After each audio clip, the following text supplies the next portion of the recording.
Hi, and welcome to the Let's Talk Melbourne podcast, a place for critical conversation, curiosity, and the big picture from the city of Melbourne. I'm your host, Vikas Raheja, and let's get started. Fitness, nutrition, keto diets, gym bros, insta bros, there's a lot going on all the time. And today we have a guest who's going to help us unpack all of this stuff and more. And I'm excited to have him, but I will let my guest introduce himself. Can you please introduce yourself, Dan? Thanks, Vic. So I'm Dan Markworth. I'm 31. I live here in Melbourne, have for my whole life. Started off in country Victoria, but in Melbourne for the last 12 years.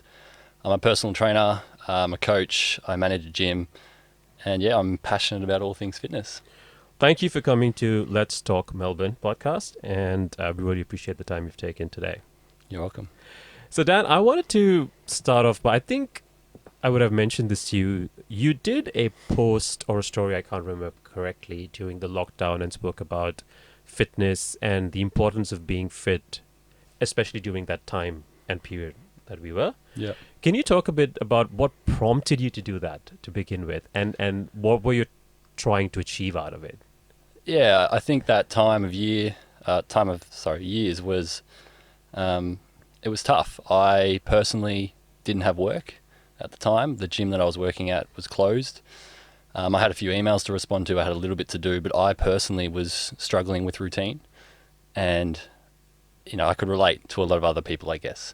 And so I felt like I had something to say. I felt like it was helpful. So I can't remember exactly the post, but I remember how I was feeling at the time. And, motivation was waning. Yep. My mental health was some days better than others. Yep. And yeah, I felt like it was worth talking about. And it was very different to our normal life. So we're back in, what I would call normal now. Yeah. And everyone kind of gets into their own worlds and it gets busy. But at that time, we were all feeling very similar. Yeah. A lot of us were. So I felt like it was worth talking about.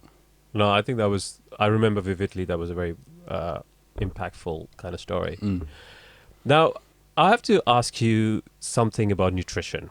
Yep. Okay. Yep. So my birthday is in August, and by the time after the Easter long weekend, I get into this panic zone because I'm like, I have to be in good shape by the time of my birthday. It's a weird personal thing. Yep. And then I go into this crazy zone of like, I have to do this diet and that diet.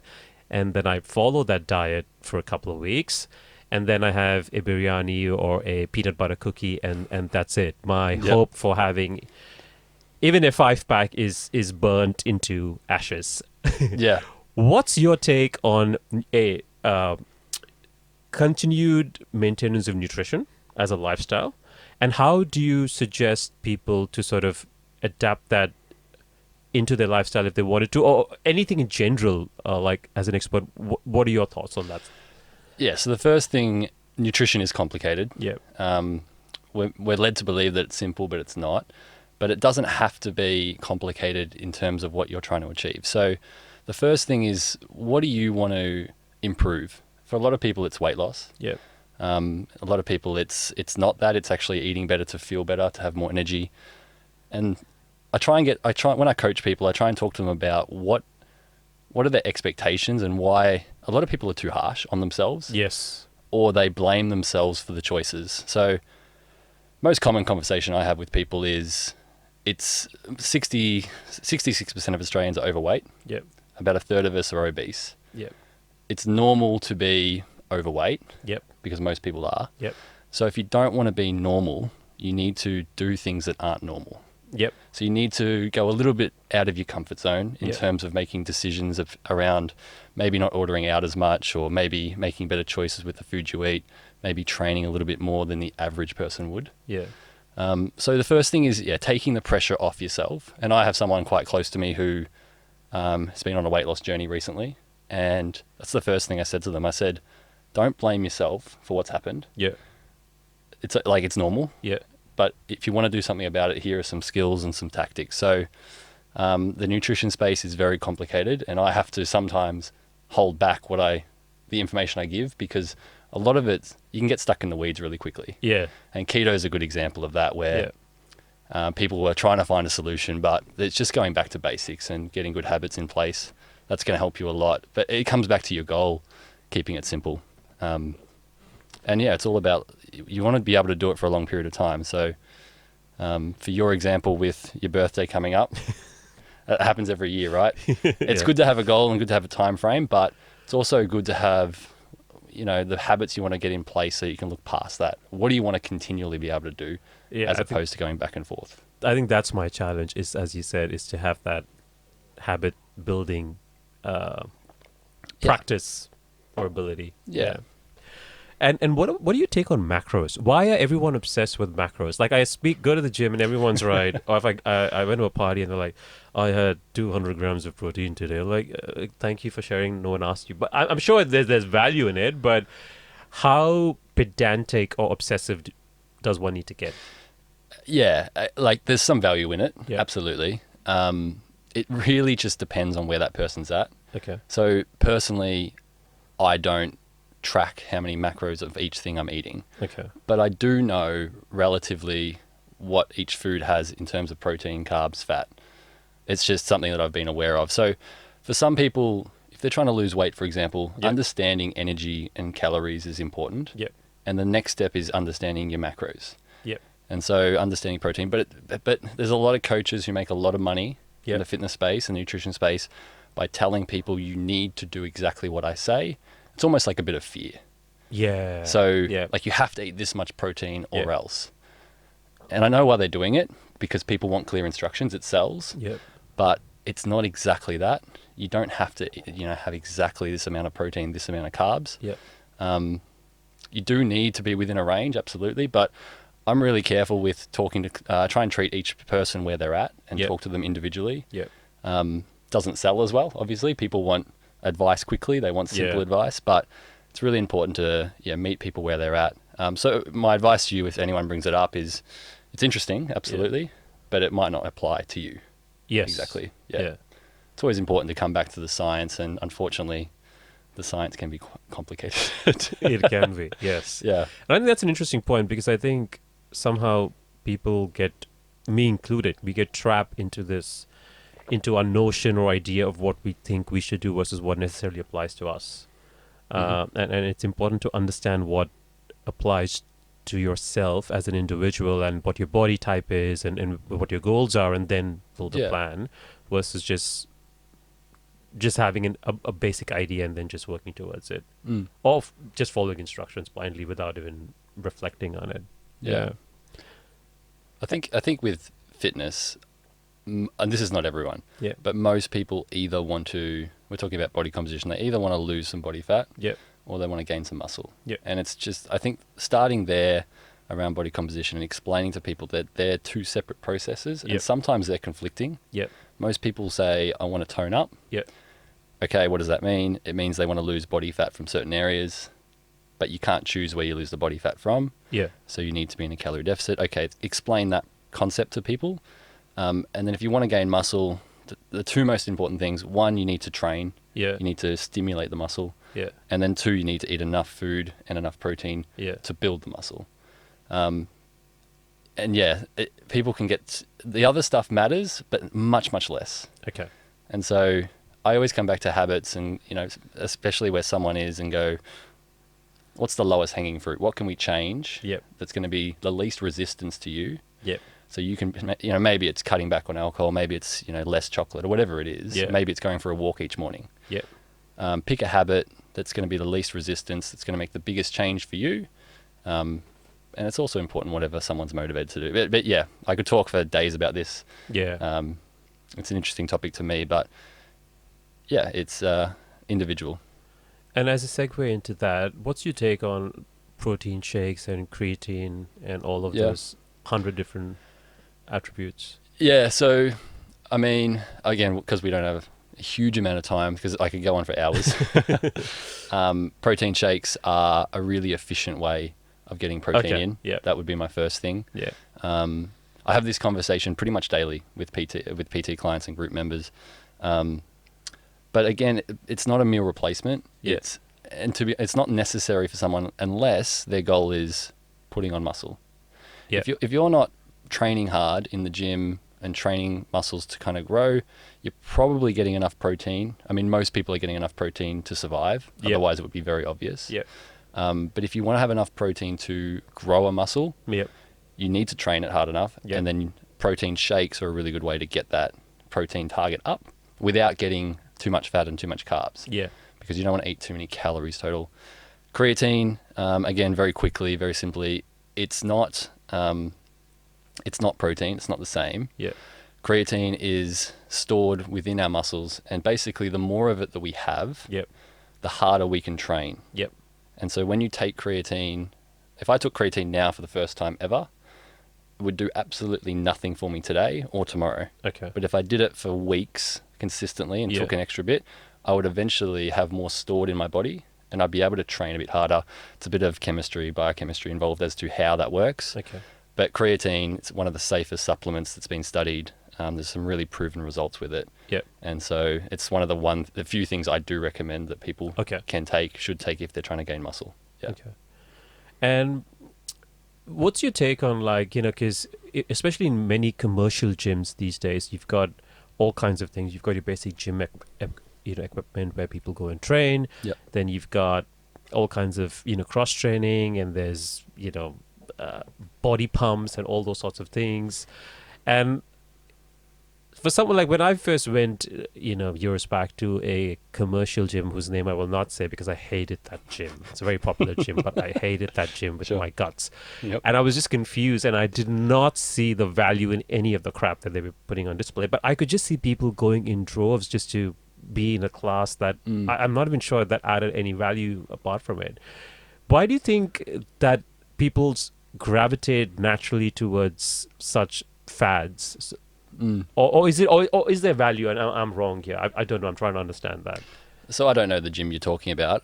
I'm assuming it was a big box gym, which is what I would call it, in terms of a gym that you pay a national gym, a lot of an expensive one. Yeah. So there's a few types. There's a gym that you pay a lower price to. You walk in, it has a huge range of equipment, and basically you train yourself. They might run some classes and they might sell some supplements. The gym I work at is different. We do group sessions where there's a trainer present, but you can only train at the times that the classes are on. Yep. Most people, they get some motivation. They jump on Google, they type in gyms near me, and they'll turn up to the first one with the best rating or something like that, or what their friend told them about.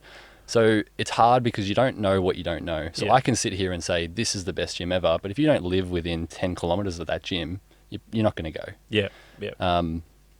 And you go to what's convenient. Yeah.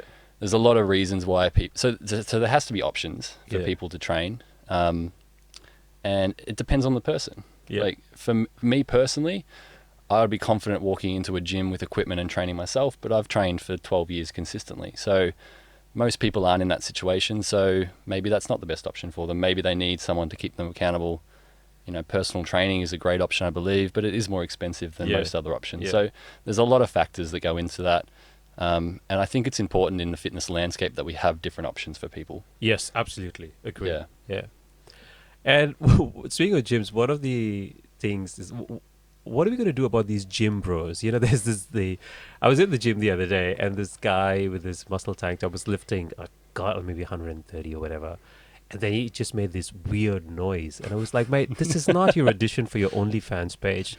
What is your take on, what do you think are good gym etiquettes? Like, these are the must-haves, non-negotiable gym etiquettes that people have to adhere to, comply with, like. It's funny. First of all, I'm not a normal gym goer because I've worked in gyms. I've always trained where I've worked, generally. So I haven't gone to many commercial gyms and trained and been a part of that. But I do know what you're talking about. The other thing I'd say is most people who go to the gym are really well behaved. They're really polite. Not. You're going to good gyms. I'm going to the good gyms. Yeah. You're probably going to different kind of gyms. But yeah, I mean, there's always going to be people, no matter where you go, who carry on. I think some people like the attention more. Yeah. Part of my motivation when I go into a gym that has other people, because I train alone a lot. Yeah. Sometimes when I have people around me, it's different when you're alone. Yes. It's like, I've got a little bit of an audience. It's a little bit. You find motivation wherever you can. Okay, so it's a motivational factor. Maybe You reckon? Maybe. Okay. I don't know, but I'm not a huge fan of the really skinny tees. But then I've been accused of not wearing a shirt very often, so it just depends. Oh, you're just sending thirst traps, aren't Yes. you? Used to. Yes, fair enough. But are there any good gym etiquettes that you reckon people should look out for? In terms of how to treat others at the gym, Or just basic stuff like putting the weights, stacking the weights Yeah. back, or cleaning up after you. I mean, these are stuff that's just implied, but you'll be surprised how many people don't take it Yeah. that seriously. I think start off with, if you have a set time that you're meant to meet a trainer or a class to be on time, it can be annoying as a trainer if someone's late, Yeah. because you feel pressure to give them the value that they paid for, but you have another client or another Yeah. class. It also interrupts if you have a group session starting and people are late. They might not warm up properly. You have to give them extra attention to make sure they don't hurt themselves. Yeah. They might not know the instructions. Yeah. Other things, etiquette around hygiene, bringing a towel, wiping your sweat's a big one. Being aware Please do, yes. being aware of what how much you do sweat and what you're leaving behind, and that's different. And cleaning what you're leaving behind. Cleaning, yes. yeah. Things like that. I mean, just being aware of if you're spending too long at a station. Supersets are really popular at the moment, and they're Yeah. great, but you can't take 2 or 3 stations up and then spend 15 minutes there. Yeah. And things like that. I Yeah. mean, it's common sense, right? Yeah. But, it depends how busy the gym is. You're not going to change people. That's true. Yes. It's important. Valid point. The culture of the gym is really important. Whoever runs the space, Yeah. it's their responsibility to set really good standards, whether that's with signage or whether that's with an intro when people walk in. But that's what makes a good gym. True. Yeah. Agree. Yeah. It's the culture. There's Yeah. a certain sense of culture there. Do you have have you had an experience where you've let me change the question. Who has been the best person you've trained with in terms of personal training? You've offered someone your best client, and who's been the worst? Sorry. So who's been my best client? Yeah. Or what about them? Or what about someone who's your client and you're a personal trainer? Do you have like, this is the best one person that I've ever trained with, and this is probably the worst person I've ever trained? Yeah. And you don't have to name them, obviously, but it's like, I think instead of thinking of one particular person, it's more the characteristics. okay. And I'm coached as well, not necessarily in fitness but in business. And the advice I got given is be your best client. Yeah. And I think about my best client recently, and the best client is someone who shows up when they're going to show up, works hard, obviously, trusts in you, but also communicates how they're. I ask a lot of questions as a trainer. I always ask people, how did it feel? How are you feeling? What's the body doing today? I'm a very curious coach, and the best clients are honest. Yep. And people always ask me, like, who do you want to work with? Yeah. And I want to work with someone who wants to learn, who wants to improve, and eventually doesn't need me anymore. If I can train Yeah. someone who can become self-sufficient, Yeah. amazing. And I recently had a client who did that. Yeah. They left me. It was like a breakup. They called me and said, you've taught me so much. I'm going to move on to something a bit more. It was powerlifting, a bit more extreme. Yeah. Not necessarily my area. And I'm happy. It's good. It's work for me, but there's always another client who needs help. Yeah. And on the flip side, worst clients are the ones who make excuses. I'm pretty empathetic. Yeah. So I guess the worst thing for me is if they waste my time, as Yeah. in they don't show to appointments. I don't mind if someone's hesitant or scared of a session or doesn't work super hard to begin with. That's fine, but showing up is important. Have you got someone who's blamed you, like who have say you've written a program for them and they haven't done shit? Okay, and it's obvious they haven't done shit, but yet they come back and tell you like, it's not, being a little bitch about it, because it happens. I have a friend who experienced that. So So maybe, but not to my face. okay, And maybe more Jesus, so. you're lucky. Maybe more so in the group setting. Because the group setting it's not personal training. We provide structure, we provide programs, but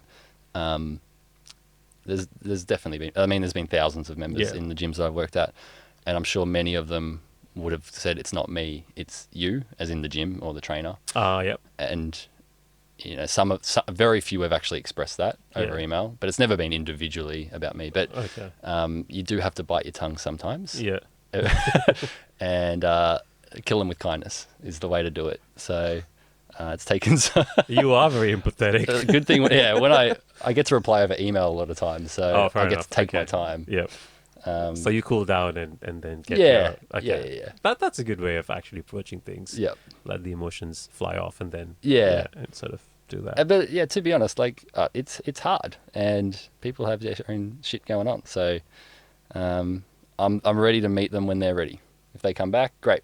Yeah, I'll never turn anyone away again, unless they were rude again. yeah, yeah. Okay, well, that's interesting. But just before we wrap up, I want to ask you about the Insta Bros now. You know, there's a lot of content out there on Instagram, and there are a lot of people, and some of them are excellent content, right? There's Yeah. some people putting some really good content on fitness, on how to do certain exercises, even just basic, you know, like push-ups or bicep curls, and there's some genuinely good technique that they show. But for all the goodness, there's also a lot of crap. Yep. And one of the fears I have, and I actually saw this and experienced this with a mate of mine who did not take personal training just for time reasons and maybe other reasons that I'm not aware of, and just followed someone on Instagram. And I don't think that was necessarily the best idea. An account that it helps you, yes, but as you said, like at some point there is value in getting a trainer. Of course, it's expensive, Yeah. or checking in with an expert. How does one how does one cut the clutter, basically? Do you have any thoughts on that? Yeah, it's tough. I'd like to say, just ask me, but it doesn't work like that. I think first of all, as a trainer, it's quite, I don't want to say easy, but you don't learn a huge amount when you get qualified as a trainer. You learn stuff. Yeah. You learn more than most. But if I were to say how much I learnt doing my Cert 3 and 4 versus how much I've learnt since, it's much, much, much more since. Yep. And I've learnt most of it from the people that I've worked with. Yep. Unfortunately, social media is entertainment. It's getting eyeballs. It is. And looking the part is a massive part of it. It's a visual platform. Yeah. And so a lot of people, you know, maybe they get the satisfaction from looking the part, and then they get the response they want, and so they just keep doing what they're doing. Gotcha. And it's hard for the average consumer to figure out, well, who actually knows what they're talking about. I guess the one bit of advice is, if you hear something from someone and you're not sure if it's the best advice, take it to someone else. Ask the other person. And validate that. Validate it. Yeah. If you're getting the same response from multiple people, then more than likely it's correct. Yeah. Because whenever I see someone who gives differing advice to what I would think, I question it and I go, okay, are they wrong? Am I wrong? Is there something I don't know? Yeah.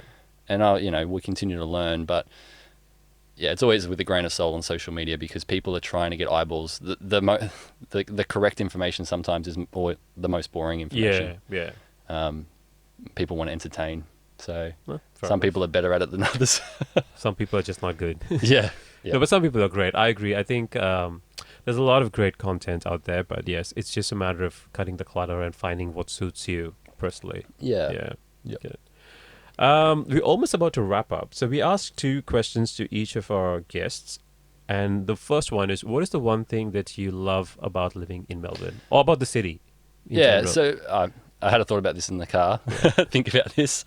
For me, I moved to Melbourne when I was 19. I lived an hour away in the country. And since then, I'm a massive sport lover. Yeah. Played footy in the past. What's your team? I'm a Geelong Cats fan. Okay. Growing up. Okay. Soft spot for St Kilda. Yeah. But yeah, growing up, sport was everything. I played every sport that you could think of, or I tried to. But yeah, I was at the Grand Prix a month ago. Yeah. The Australian Open every year I've gone to. I'm at the footy a couple times a year. Like, for me, Melbourne is events. Yes. The weather's frustrating sometimes in winter, but that's okay. We deal with it. It's the food, the coffee, all the normal things. But again, I'm biased. My family is here, and not all of them. Some of them moved to Queensland, and it's definitely given thought to moving with them. But Mum's still here, Dad's still here. If I left, they'd be upset. So yeah, Melbourne's great. No, I agree. I think it's I love the city. I moved here when I was 20, and I've been here a very long time now, and I just love it. I can't imagine myself living elsewhere. The second question is, what is your anthem song? Like, is there a song that you go to the gym and you pump it out on that song? Like, it's the one song where you're like, I can't be bothered doing another set, and that song comes up and you're like, oh, you know what? I'm going to do another one. It's funny. When I think about music, there's so many different genres that I listen to depending on how I'm feeling. Yeah.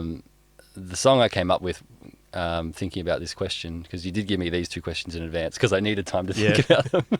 I'm a massive Chili Peppers fan, Red Hot Chili Peppers. I went to their concert recently.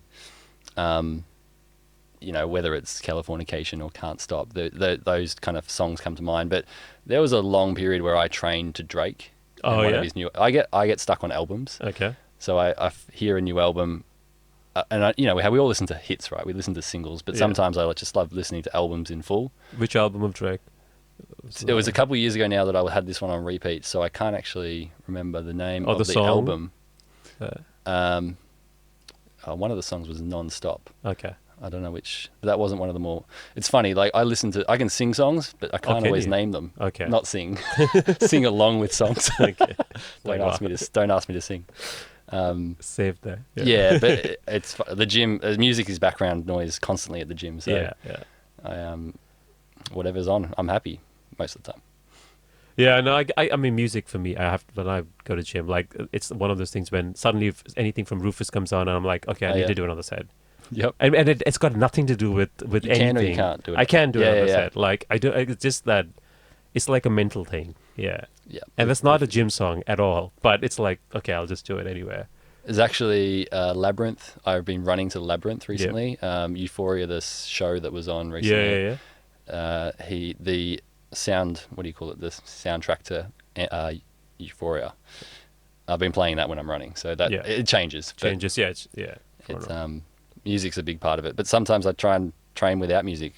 I'm a bit of a nerd when it comes to the science behind it, but the dopamine hit that we get from listening to music, sometimes I go without. Fair enough. I won't go into that.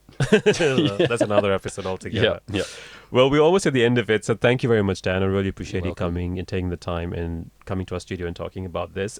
And let's talk Melbourne, and we'll see you for the season finale episode next week. So thanks, Dan. Thank you very much again. Thanks, Vic. Thanks for having me. We would like to thank our sponsors, Construct Mart and Flows Trading and Clearance Center, and also let you know that this podcast has been recorded from Image Online Studio in Abbotsford. So thank you for tuning in. Thank you for listening, and please remember to subscribe to our YouTube channel and also follow us on Instagram at Let's Talk Melbourne.